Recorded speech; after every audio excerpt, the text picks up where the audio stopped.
कोई भी नेता या पार्टी भ्रष्टाचारी तब होता है जब उसका भ्रष्टाचार पकड़ा जाता है।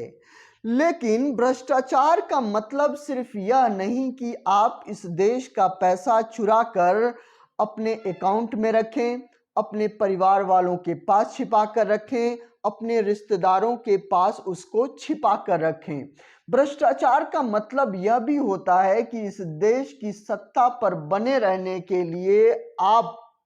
इस देश के कारपोरेट घरानों को अपने साथ मिला लें, बड़े अमाउंट में उनसे राजनीतिक चंदा लें या घूस लें और उस घूस के बहाने एक ऐसी नीति बनाएं उन कारपोरेट के लिए जिससे कि लाखों करोड़ों का उनको फायदा हो और फिर आप उनसे जो है कि पैसे जो है कि चंदे के तौर पर लें और इस पैसे का दुरुपयोग करके आप अपनी राजनीतिक बड़ी बड़ी रैलियां करें, आप अपने पार्टी के ऑफिसेस का निर्माण करें जहां पे आपके कार्यकर्ता एक सुविधा पूर्वक जो है कि अपने काम को अंजाम दे पाएं और इसी के साथ पैसे बांटकर लोगों से वोट खरीदें और शराब लोगों को पिलाएं, जो कि ऑलरेडी इस देश की लोकतंत्र में सारी प्रक्रियाएं मौजूद हैं। और सवाल सिर्फ यहीं पे खत्म नहीं होता, इस देश की दूसरी पार्टियों को पैसे देकर तोड़ें और एमएलएस या सांसद को खरीद कर अपनी सरकार बनाएं या दूसरी की सरकार को गिरा दें और उसी पैसे का दुरुपयोग करके इस लोकतंत्र के चौथे स्तंभ कहे जाने वाले मीडिया को प्रचार के बहाने आप लाखों करोड़ों उनको दें और इस देश के सवाल, लोगों के सवाल इस देश की राजनीति से ही गायब कर दें और लोगों तक सही इंफॉर्मेशन पहुंचने ही ना दें। ऐसी सारी प्रक्रियाएं भी कहीं ना कहीं भ्रष्टाचार के अंदर ही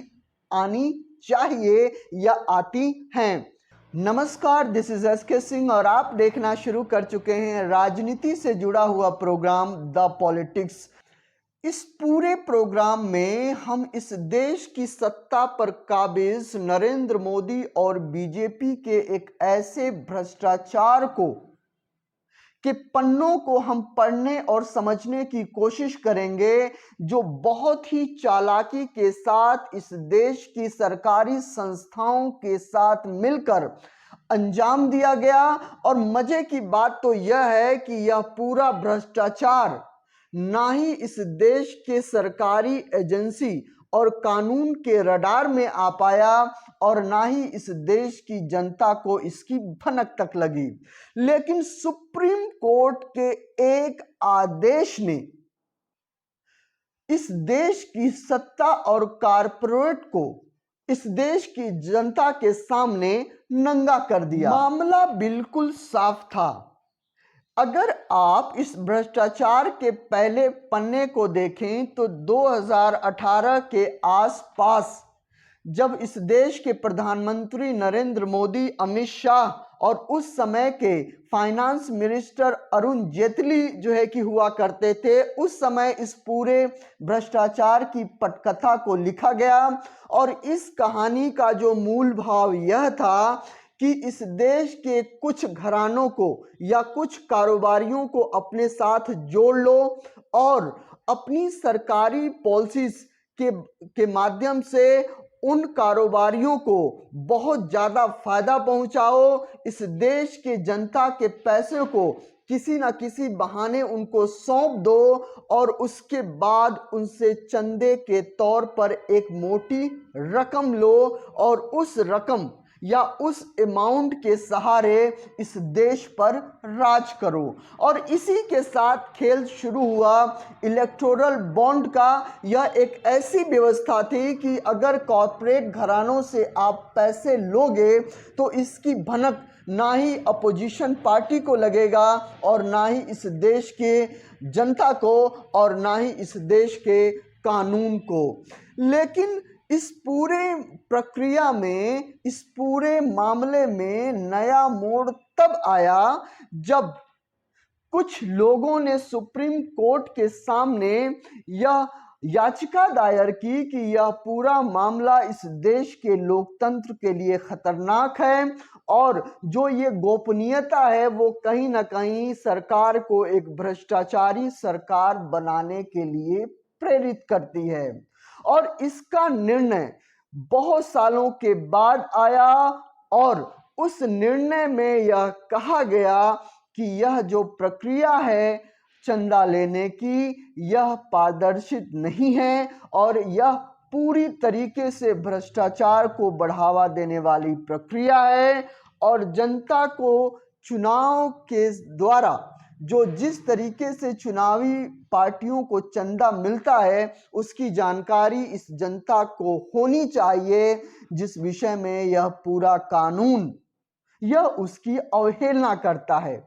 और इसी के साथ सुप्रीम कोर्ट का यह निर्णय आता है कि एसबीआई को वह पूरा रिकॉर्ड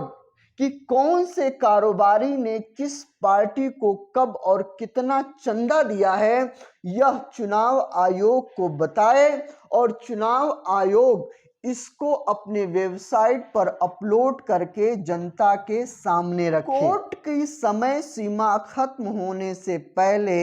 एक दिन पहले ही एसबीआई कोर्ट के सामने यह हल्फनामा देता है कि वह 21 दिन के अंदर इन सारे रिकॉर्ड्स को देने में असमर्थ है, क्योंकि चुनावी बॉन्ड के तौर पर जो अमाउंट लिया गया और दिया गया यह पूरी प्रक्रिया डिजिटल नहीं है। यह हाथों से लिखी हुई फाइलों में अलग अलग ऑफिसेस में दर्ज है और इसको इकट्ठा करने में कम से कम 136 दिन यानी लगभग 4 महीने लगेंगे। अब आप एक अनपढ़ व्यक्ति भी इस बात को समझ सकता है कि यह टाइम पीरियड कोर्ट के सामने इस तरह दिया गया कि यह चुनाव बीत जाए और पूरा सच जो सरकार और कॉरपोरेट घरानों के बीच है वह चुनाव से पहले न आए।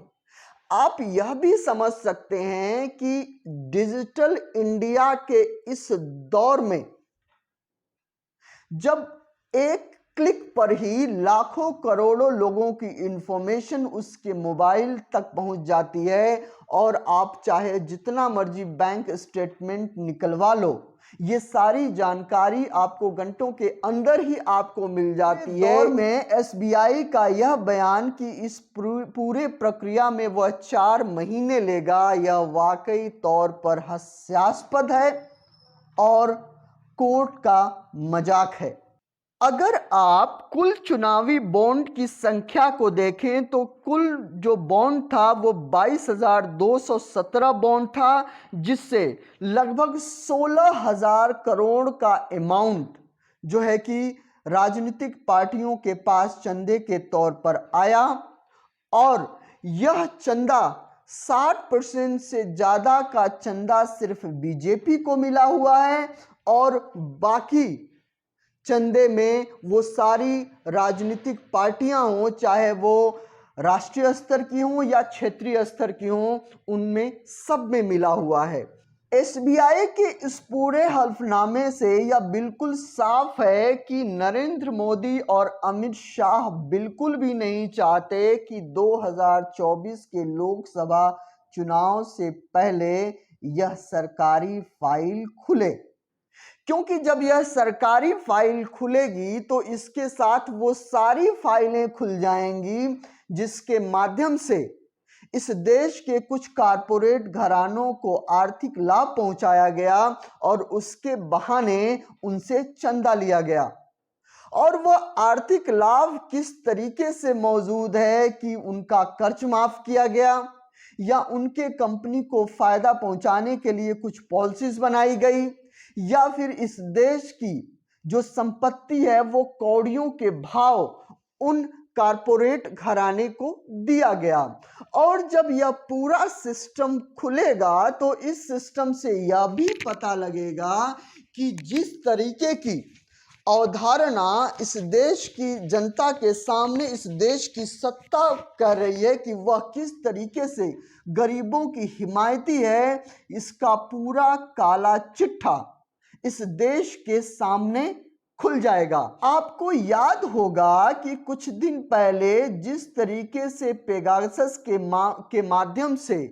जो है कि जासूसी का मामला आया था, और जब यह मामला कोर्ट के सामने आया और जब यह कोर्ट ने सवाल रखा कि इस मामले में कितना पैसा खर्च किया गया है और क्यों किया जा रहा है, तो कोर्ट के सामने इस देश के अटॉर्नी जनरल का यह साफ बयान था कि यह पूरा मामला देश के आंतरिक सुरक्षा से जुड़ा हुआ है और इसके बारे में हम आपको नहीं बता सकते। और जब इसी के साथ जब राफेल का मामला आया था,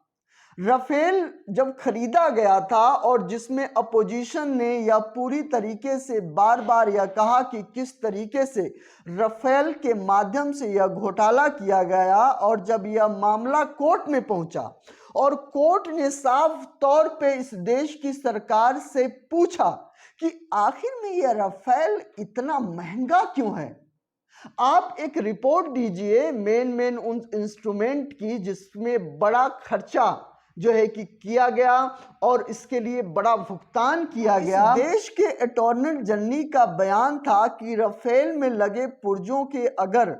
कॉस्टिंग की बात अगर हम आपके सामने रख देंगे तो यह कहीं ना कहीं देश के आंतरिक सुरक्षा के साथ जो है कि यह मामला जुड़ा हुआ है, इसलिए हम ये सारा मामला आपको नहीं बता सकते। और इसी के बाद मामला आया हिंडन रिपोर्ट का, जिसमें एक दिन के अंदर ही शेयर मार्केट के माध्यम से इस देश के कंपनियों के 10 से 12 लाख करोड़ स्वाहा हो गए। और इस पूरे मामले में शेल कंपनियों के थ्रू किस तरीके से पैसे लगाए गए हैं, कैसे इस देश के एक अडानी ग्रुप जो पूरी तरीके से जब पूरा देश आर्थिक मंदी से दौर से गुजर रहा था, जो है कि जब कोरोना का समय था, लेकिन इस कंपनी के नेटवर्थ में दिनों दिन जो है कि वो बढ़ रहा था। उस पूरे मामले में सेबी के अनियमितता का भी सवाल आया, लेकिन आपको याद है कि यह पूरा मामले को किस तरीके से इस देश की सरकार ने क्लीन चिट दे दिया और यह अब पूरा मामला शांत है। और कहीं ना कहीं इसी तरीके से इस देश की सरकार यह चाहती है कि जो यह पूरी रिपोर्ट है चंदे के लेन देन का, यह पूरा मामला जब आए तो इस देश का चुनाव हो चुका हो, मतदान हो चुका हो, उसके बाद हम इस पूरे मामले से निपट लेंगे। अब अगर आप बारीकी से इस बात को देखें तो किस तरीके से इस देश के विपक्ष सत्ता के सामने जो कांग्रेस विपक्ष के तौर पर खड़ी है और उस विपक्ष पार्टी के नेता राहुल गांधी बार बार जनता के सामने यह कहने से गुरेज नहीं कर रहे हैं कि कैसे मोदी सरकार के साथ मिलकर अडानी अंबानी आप लोगों के पैसे को लूट रही है या चुरा रही है। पूरा मामला सामने आ जाता है तो कहीं ना कहीं राहुल गांधी के उस पूरे स्टेटमेंट को सपोर्ट मिल जाएगा, और अगर यह अरबों का भ्रष्टाचार खुलेगा तो 2024 के लोकसभा चुनाव को प्रभावित रखने का पूरा मादा रखता है। आपको याद होगा कि बोफोर्स घोटाले ने किस तरीके से राजीव गांधी के सरकार को प्रभावित किया था और उनकी सत्ता को डिगा दिया था। यह हमारे ही राजनीतिक इतिहास में दर्ज है। वैसे ही कहीं यह मामला भी मोदी की सत्ता को गिरा ना दे, इसकी पूरी कोशिश इस देश की सत्ता पर लगी हुई है। एसबीआई को यह कड़ा निर्देश है कि चाहे कुछ भी हो जाए, आपको यह रिपोर्ट कोर्ट के सामने चुनाव से पहले नहीं रखनी है। अगर आप देखें तो इस देश का भ्रष्टाचार उजागर कैसे होता है। अगर इस देश में कोई भ्रष्टाचार होगा तो उसकी जांच पुलिस करेगी, ईडी करेगी, सीबीआई करेगी और अपने तथ्य को कोर्ट के सामने रखेगी। उसके बाद कोर्ट अपना निर्णय सुनाएगा। लेकिन जब इस पूरे सरकारी एजेंसियों पर इस देश की सत्ता कब्जा करके बैठी हो तो कौन सा घोटाला और कौन सी सजा। अब देखना यह है कि एसबीआई के इस हलफनामे में कोर्ट का क्या रिएक्शन होता है और 2024 के लोकसभा चुनाव को यह कैसे प्रभावित करता है। आप इस मामले में अपनी राय क्या रखते हैं, आप मेरे इस प्रोग्राम के कमेंट बॉक्स में लिखकर बताइए। और अगर आपको यह प्रोग्राम अच्छा लगा है तो इस चैनल को सब्सक्राइब करके मुझे प्रोत्साहित कीजिए। नमस्कार, जय हिंद।